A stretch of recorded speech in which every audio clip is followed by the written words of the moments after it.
His parents sent him off to school, but he ditched his backpack and snuck off to blow up a middle school instead. In his eyes, joining the mob was way more promising than hitting the books. Rolling around in a mob boss's luxury car and raking in cash, that was his idea of living the dream. But dumplings always split and spill their filling eventually, and sure enough, his dad got a letter from the school. It's a letter from school. Since there was no fixing the problem with his dad, he figured he'd fix the guy who delivered the problem. Don't forget, he was a mobster now.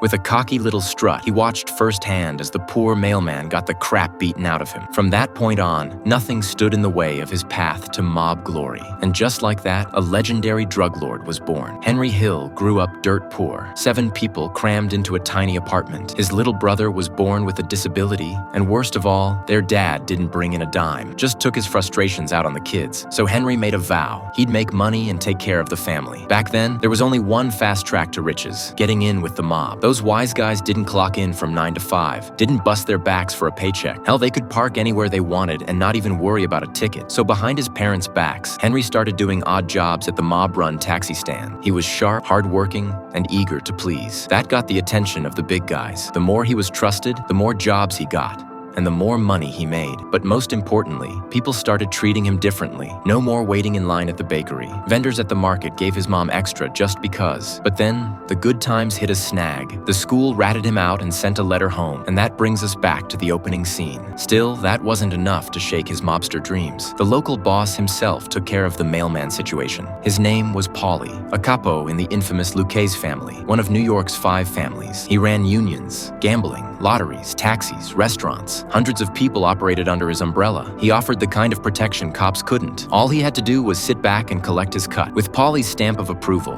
Henry worked even harder. He was loyal, dependable, and got a reputation as a stand-up guy. By the time he was 13, he was making more than most grown men and became the main provider for his family. But to his mother, all that flash came with a sense of shame. What she didn't know was that her son was already turning into someone people feared.